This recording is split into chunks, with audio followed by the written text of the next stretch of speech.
What's up, everybody? This is your boy DC Black coming to you with another review. And as you can see, what we are going to be reviewing is Stranger Things Season 3.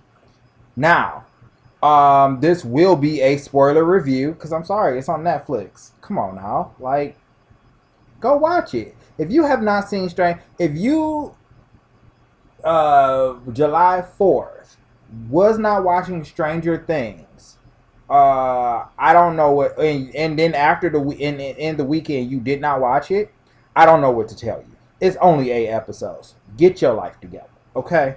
This is Stranger Things. Come on now. So this will be a spoiler review. So if you don't want to be spoiled, I suggest you go ahead see another one of the videos on our channel, one of the games, maybe another movie review. Check out some of our other content, and then go watch Stranger Things, then come back and then watch this review. See, simple as that. Simple as 1, 2, 3.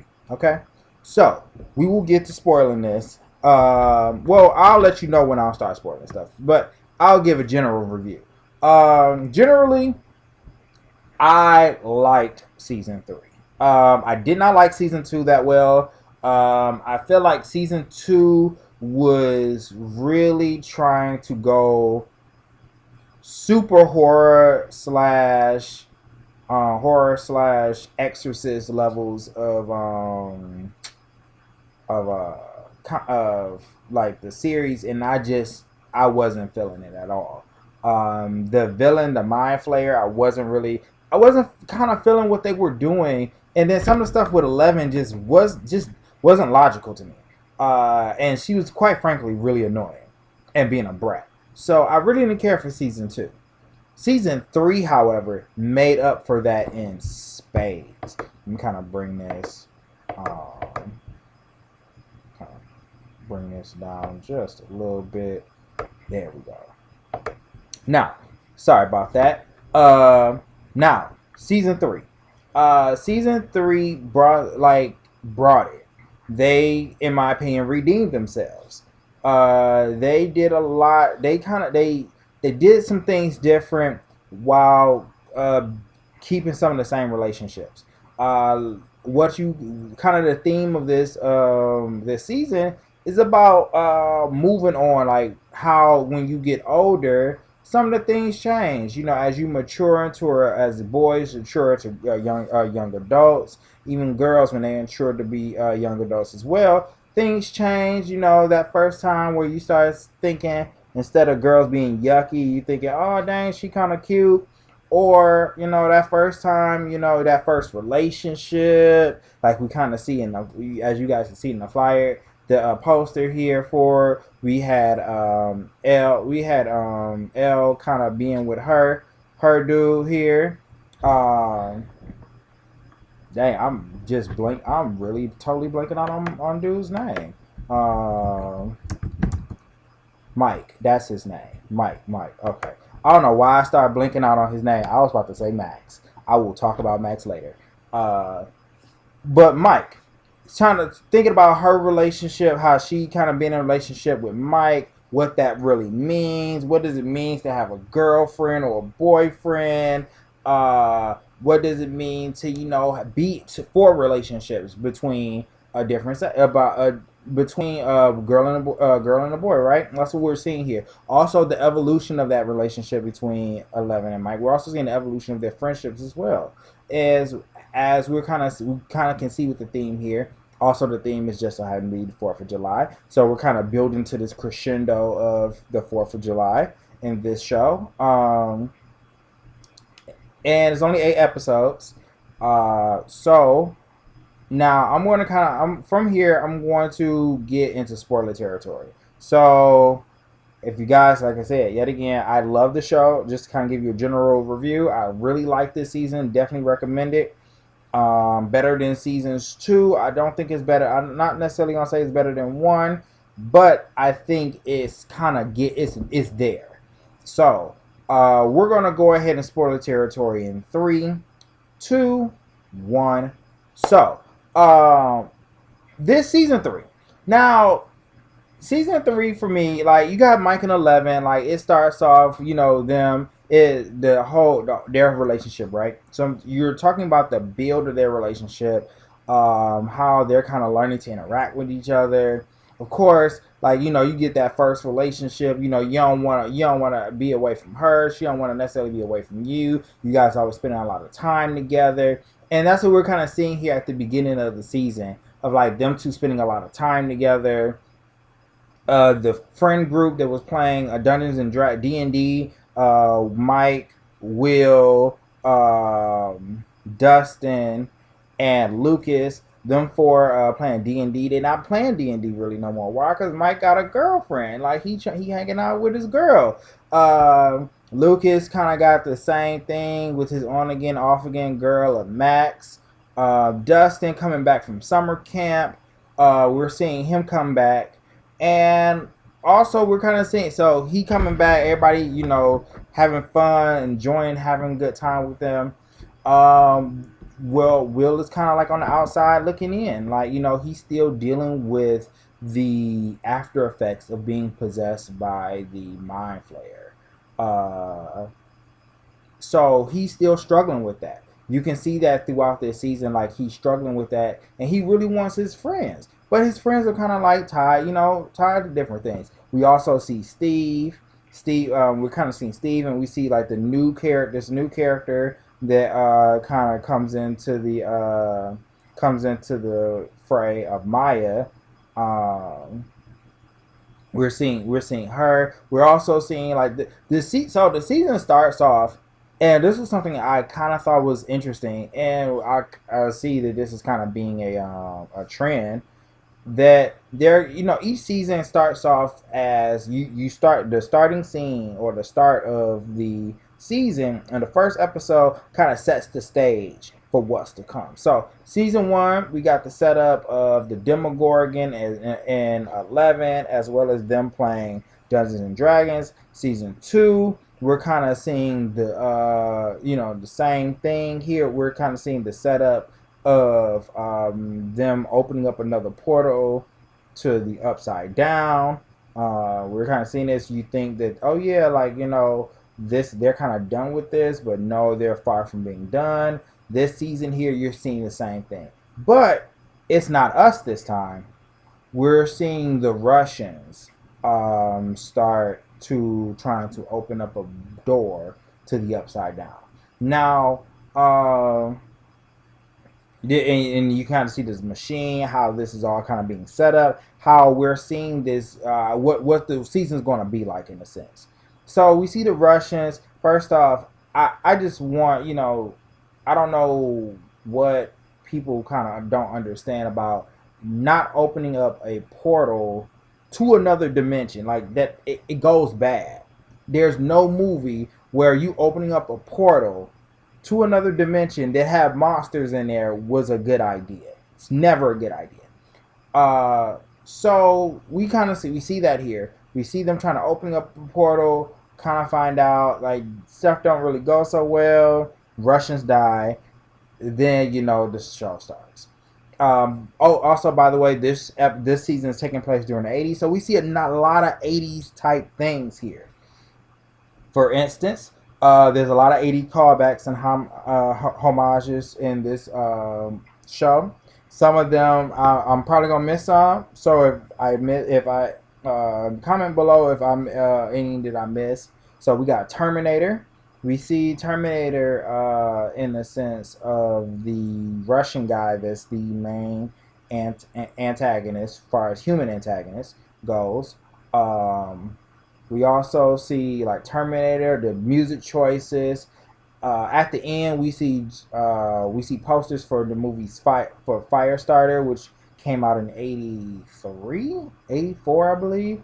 One of those two. It's 83, 84 by and it had Drew Barrymore in there. This was Drew Barrymore, one of Drew Barrymore's breakout roles as Firestarter. But we have that. We also, I think there was a Carrie poster too in the movie where we see Carrie, and a lot of different other things. Oh, also to the Cold War. Cold War being a big deal. Why? Because everybody's kind of talking about Dustin and Steve and Maya, for instance. They're all talking about the Russians, how the Russians, it's that stereotype of the Russians being evil because they're communists. And this is during that period. So you hear a lot of dialogue of the commies, or don't be a commie, or Russian commies and stuff like that. That kind of dialogue is in there because this is during the 80s. So you got to kind of put yourself in that mind space. We also see during the show Hawkins get their first Maul. Maul is introduced, and the mayor, he is kind of getting a lot of flack for opening up this mall, because a lot of smaller stores are now closing because this mall is being opened up. Little do we know, the mall is a front for the Russians to open up another portal to the Upside Down using the same machine we saw all the way in the beginning. And this is kind of giving you some general story points. Now, like I said, it's only 8 episodes, right? So one of the things I liked was that this was really, this hit the ground running. It's like, okay, we don't have any time to waste. We just gonna keep this moving. Okay, so you gotta keep up. You gotta pay attention. Little things that happen, you gotta pay attention. You gotta pay attention because we only got 8 episodes, and each episode is almost like it's about 56 minutes, with the exception of the last episode, which is like an hour and some change. But it's like, hey, we gotta keep this ball rolling, so you gotta keep up. So we see so it's a very fast-paced season. It's not too fast where they kind of gloss over things and just expect you to go along with it. No, they kind of they definitely ease their way into a lot of things. But it was still one of those things you got to pick up and keep moving. Now, one of the things, for instance, is a perfect example of that is Lucas and Max's relationship. So the last season, you kind of get the idea of like, okay, well, we're gonna have that relationship, and then Elle and Mike's relationship. That's what we're kind of seeing here. In this season, you get an understanding that they done broke up and got back together numerous times, and that's one of those things. That's an example of one of those things where just say, hey, we're gonna just put this in the dialogue. You just gotta go with us because it ain't even about them. Their relationship don't even matter. And I like that. I like the fact that we kind of can see this ball being this keep up. That you just got to keep up with the show. Now, things are all cool and fine, but everything changes when the Mind Flayer gets to Billy. Now, Billy is still being the jerk that he is in the show, but he gets possessed by the Mind Flayer. And the Mind Flayer is doing something a little different this time around. The Mind Flayer is now putting himself into using multiple people to get across. And you find out during the season that the Mind Flayer may not all be gone, because you see a little bit of them in the beginning, and it's kind of explained to us that when Elle closed the door, that part of him stayed on our side while the rest of it was over there. That's why when we got the scene where they're at the dance, but then you go to the Upside Down, the Mind Flayer is there. So when you kind of put two and two together, you realize that, okay, that scene was to show us, okay, the Mind Flayer did not necessarily leave Hawkins. Now, you got go through this, weird stuff starts happening, and you find out that, yeah, like Billy's over here capturing people. Mind Flayer is kind of basically like, oh, that brings me Mind Flayer. I'll get to that in just a second. I just remember something. But Mind Flayer is getting to him, face sucking putting a face sucker on their face, and basically putting itself into the people. Which brings me to my next homage, which I did love, which was the homage to Alien. And I saw them face suckers, I was like, bruh, we're doing Alien. I was like, okay, that's cool. Even the little creature which makes sense because the Mind Flayer really does look like the Alien Queen from the original Alien movie. Looks just like her. And then the face sucker thing sold it for me because, and when you get to the end of the season, when you see the physical manifestation of the Mind Flayer, because basically what happens is people just start break down into like this ooze or whatever, and then it kind of comes to jail. They kind of turn into mush. The people turn into mush, come together, and they form like a physical manifestation of Mind Flayer, while the Mind Flayer also just possesses Billy. And one of the things that the Mind Flayer does, it opens its mouth, and then a smaller mouth comes out of it. So, alien, basically. Uh, alien and aliens, basically. So, you kind of see all these things happen. You get to that point, and then so I know I'm kind of a little bit. I'm kind of trying to give you guys a follow through as much as possible.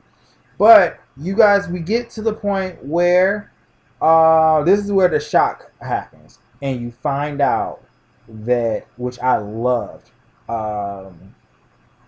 during this season. You kind of follow through a lot of what happens to all the characters, and you get to the final episode where Hopper unfortunately has to give up his life. Uh, Hopper unfortunately, quote unquote, dies. Now I have a theory about that, which I'll talk about at the very end. But like I said, I love the pacing of this show, this season. But I love character development in this season. Like every person got their moment. Even Dustin. Dustin started off with talk. I'm gonna start off with Dustin because he's kind of the easiest one. Dustin starts off where he comes back from summer camp and he talking about this girlfriend he has, and it's like, what? Like, who is she? He's like, oh, her name is Susie. It's like, so we gonna see Susie? No, we gotta talk to her over the ham radio. And they like, oh no, she's not real. But you find out in this season, which later you find out in the season, she's very much so real. I think Will probably got the least amount of character. Will is probably one of the characters that got the least amount of character development. I'll say it's a tie between Will and Max. Got the least amount of character development. I'll say Max got the least just because nothing really changes with her, but from the start of the season to the end of the season, nothing really starts. She kind of stays the same, which brings me to this. She is, in my opinion, the weakest character in this season. The reason why is because, just as I start off, number one, nothing really happens with this character. Let me kind of move this down, shrink this just a little bit. Nothing really happens with this character. Max really don't do anything. From the time Max starts to now, Max did have a lot of sweet moments. She had a lot of cool moments with 11. 11, her and 11 kind of bonded. I like seeing that. I like seeing the fact that since they added another girl to the group, that she has someone. 11 has a person that she can bond with. Another girl, a girl she can actually bond with, not just she being with a bunch of guys. I like that. I like just their bonding. And then the song they were playing was "Girls Just Want to Have Fun." I thought that was really cool. And then like their mall scene and stuff, and like how they was trying on clothes. Elle didn't really have a fashion statement. Didn't really have like her own style. And Max helped her develop her own style, which I thought was really cool. But her character really didn't go anywhere. Like from beginning to end, she was still this bratty little girl that was extremely loud spoken, just had this attitude about her. She did help her. When it came down when Elle got injured, she really was there for. She was there for Elle, help to show them like how to bandage her wounds because the Mind Flayer does like latch to her skin. And then you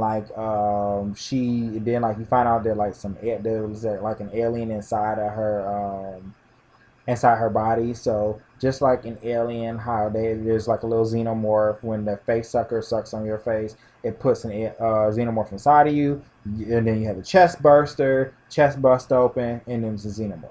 You kind of seen that a little bit here, not so much in the chest, but the leg. But I didn't necessarily see too much that changes with her. You do see something at the end because of the fact that her brother dies at the end, and you do see some change. And I wonder because they're supposed season 4 is supposed to be the last season, but we'll see.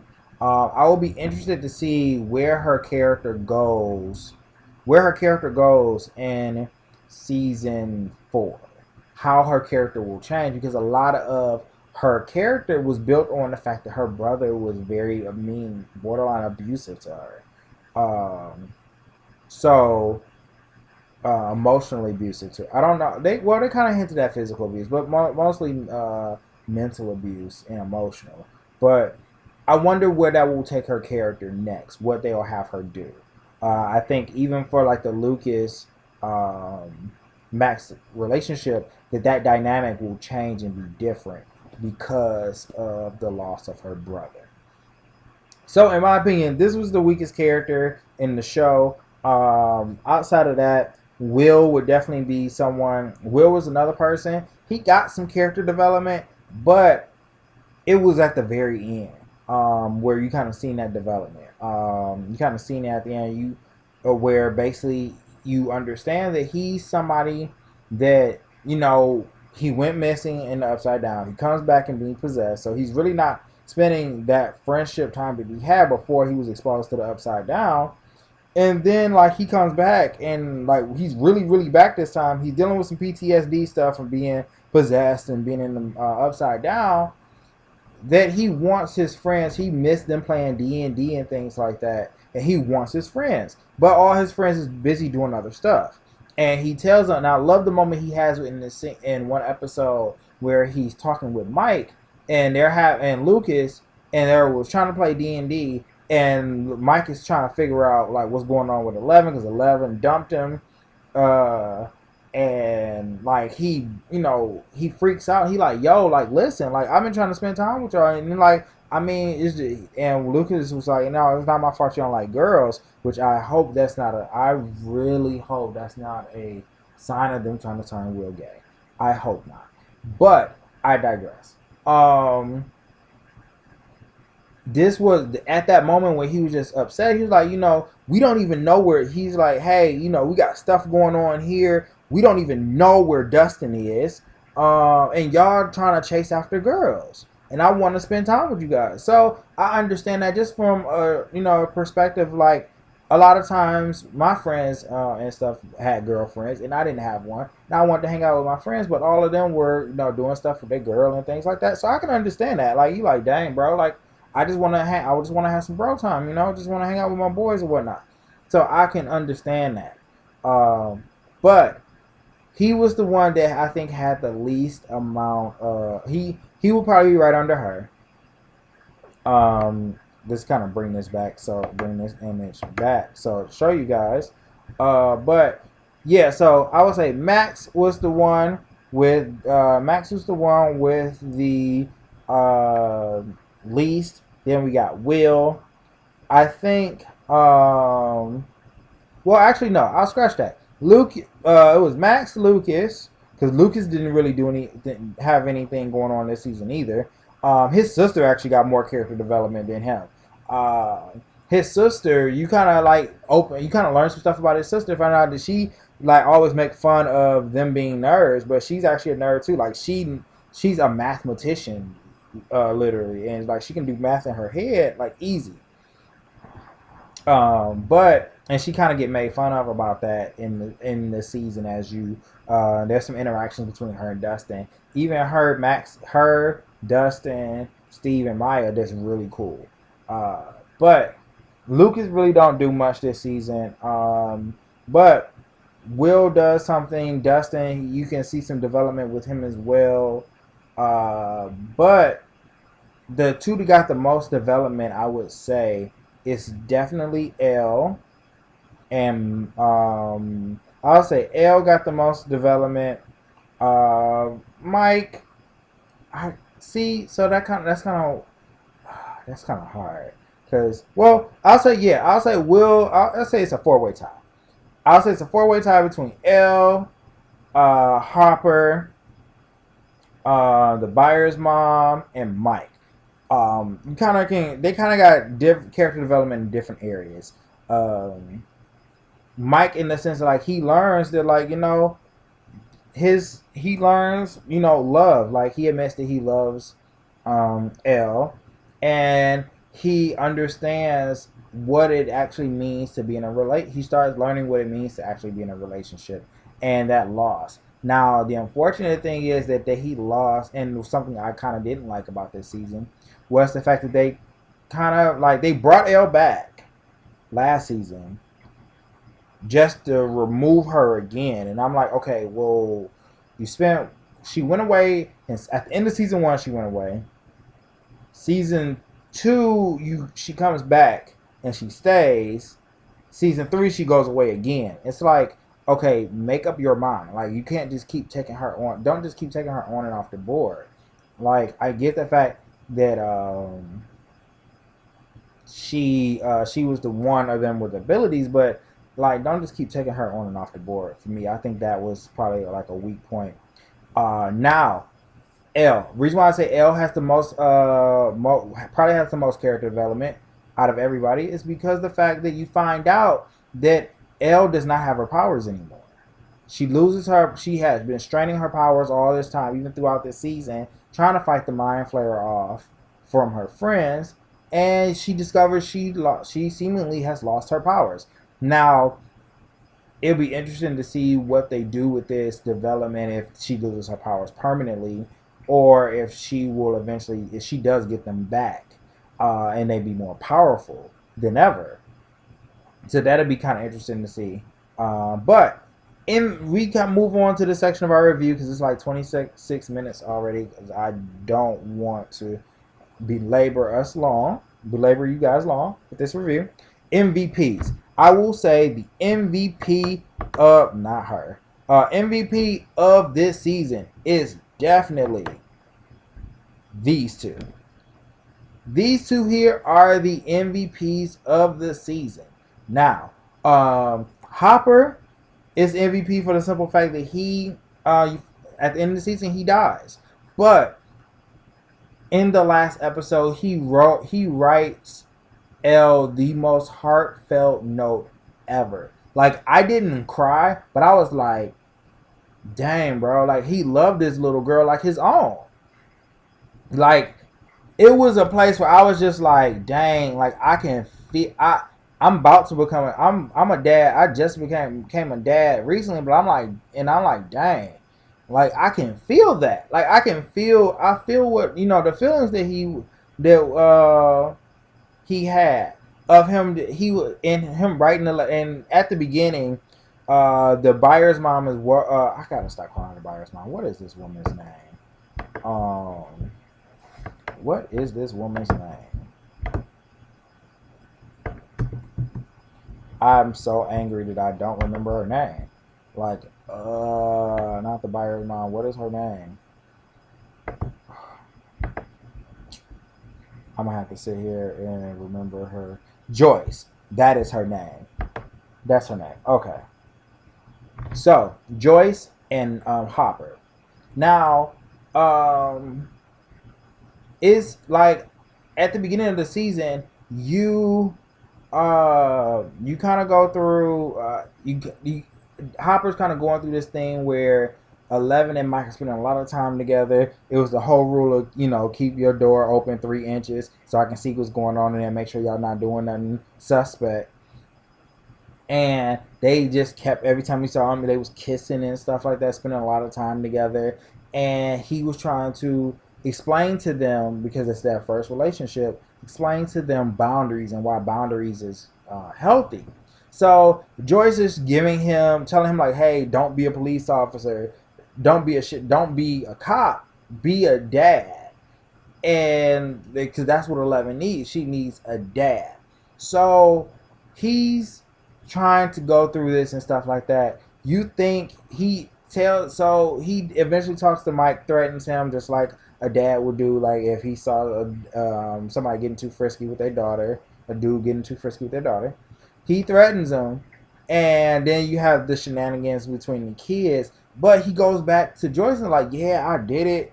You know, it worked out really well and all this stuff. But you find out at the end of the show, he never wrote out that he never gave that letter to her, to Elle, and he didn't. And what he wrote on the letter was totally different.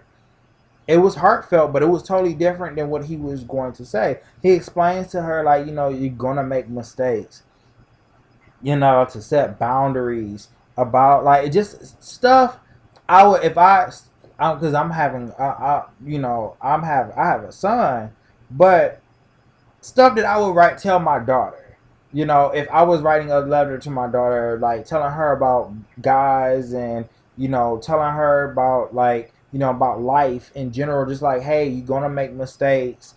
You know, sometimes life can be a little rough, but and I love just how he closed it. He was like, but just remember to keep the door open 3 inches. I was like, man, listen.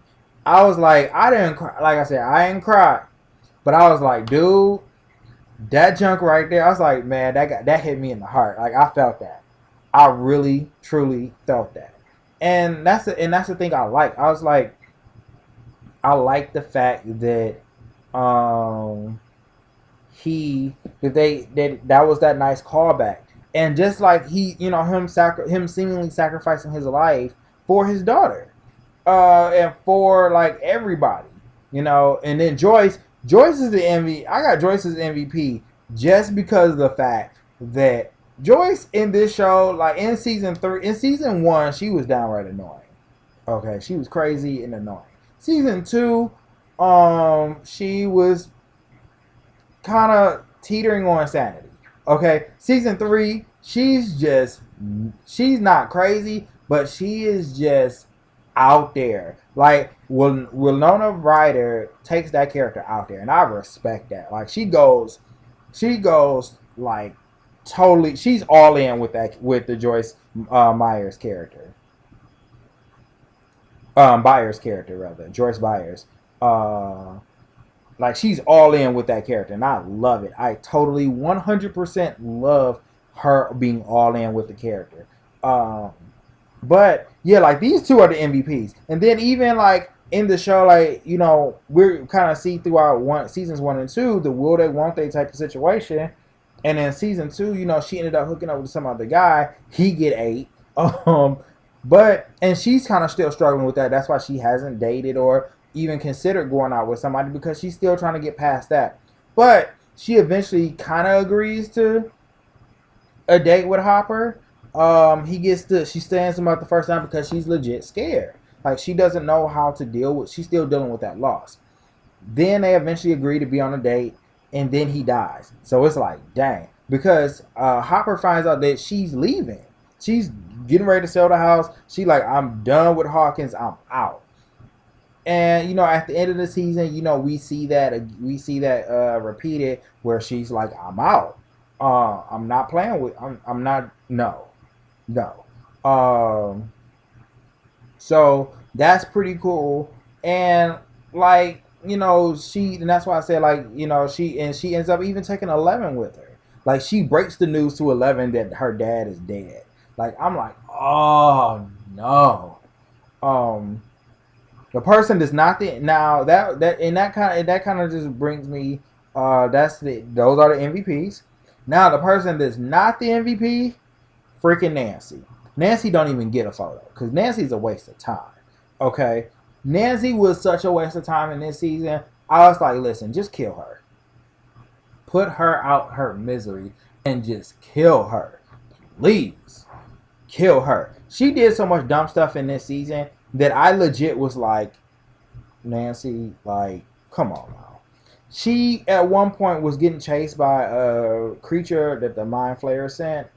One of the Mind Flayers creatures, like Mind Flayer parts or whatever. And this is mind you, they're in a hospital, right? She, in the entire hospital scene, kept running into rooms with one way in and one way out. And it's the same door. She kept running into those rooms. I'm like, what? Why would you do that? If it's me and there's some kind of extra dimensional creature chasing after me and it ain't teleporting, I'm running all the way down to one. At that moment, I'm a track star. Like, I will be a straight up track star, okay? I will be running downstairs telling the kids, hey, yo, we gotta go. We gotta go. And they're like, oh, we'll miss such and such. Don't worry about her. Let's go. Like, I would not be dealing with that. But she repeatedly ran into, I kid you not, she had to run at least like 3-4 rooms. That just, she walked in, closed the door behind her, and then just stood there. Oh, how you getting out, Nancy? Oh, the same door I just walked out of, but wait. Here's the problem. The mind flayer is coming straight through that door too. And the mind flayer is not, it's not like, oh yeah, the mind flayer is just gonna take me ducking and dodging it. No. It actually got some moves and it has super strength. So she almost died.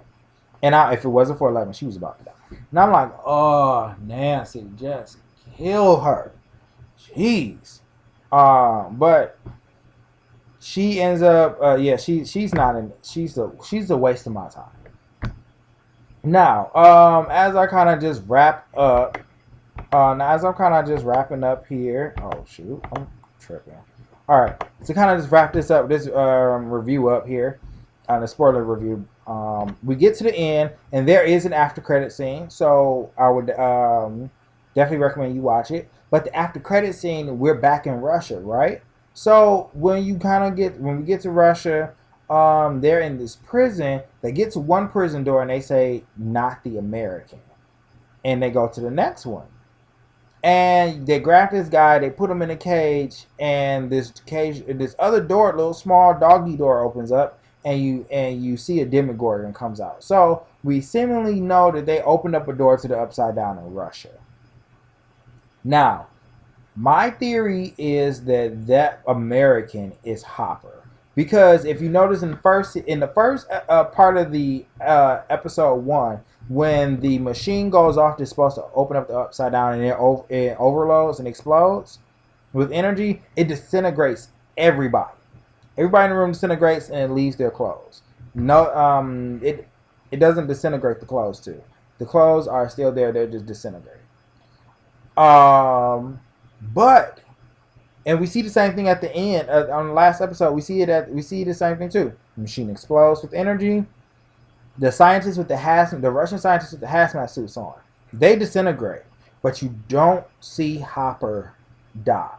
You don't see Hopper disintegrate, nor do you see him go out in a flash of light. Then when the American soldiers finally come in, the whole place has been scrubbed clean. So what that says to me is that Hopper lived through that explosion. That something happened that caused Hopper to live through that explosion. And maybe when it exploded, some way, somehow he survived it, or they found some way, because the Russians were also on their way in after the explosion.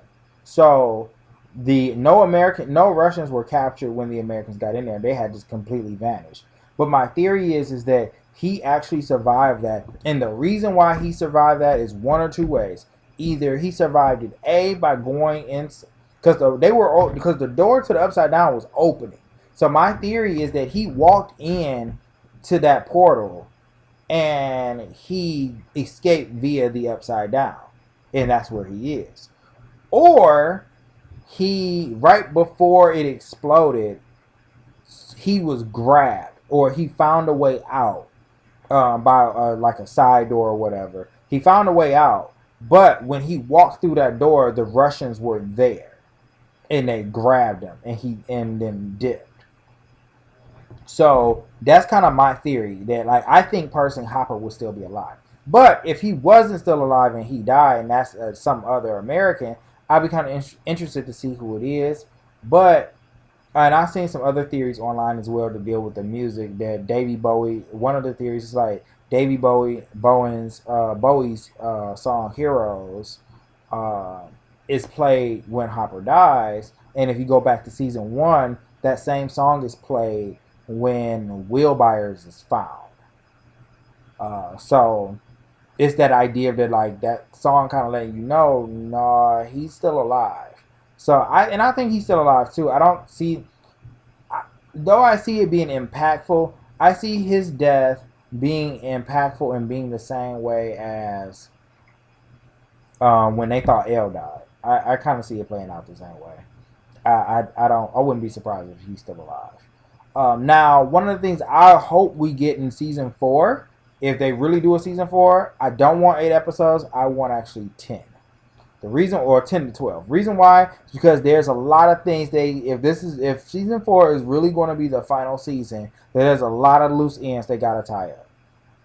Number one, it's been if 11 is actually the 11th experiment that they try with giving people powers, psychic powers, then there's 10 more experiments out there. I would I would love to us to actually see those other 10. Season 2 we saw 8, but that was it. So we only see 8 and L. So I would like to see the other 9, that's left. Um, I think that would be something that would be pretty cool. And then also too, I would actually like to see Mike and L stay together, because I think that'd be I think they kind of vibe pretty cool. Also, I want them to actually do something with the other 4 main characters. So, Dustin, Lucas, Max, and Will. I want them to do something with them for it, and have them do a little bit more, which they did do something this season, to be fair. But if they're gonna tease the relationship of Lucas and Max, I would actually like that to be a thing. Um, and then also too, I would like them to see them actually do something with Steve. That's just not him, just being being a person that's getting punched out all the time. That's supposed to just be eye candy. That's just not worth nothing and just getting punched. So I think that's it. Cause yeah, this is definitely gonna be it because it's 41 minutes. Leave a comment down below. Tell me what you guys think or thought rather about Stranger Things season 3. If you guys tell me down in the comments below. Tell me what you guys thought about it. If you liked it, you didn't like it, you hated it, you loved it. Tell me your thoughts as well as just some of your favorite characters or in your theories for season 4. If you guys like this video, hit the like button, subscribe to the channel, and don't forget to hit that bell for all the latest content from SavePoint. With that being said, I'll see you when I see you. Peace.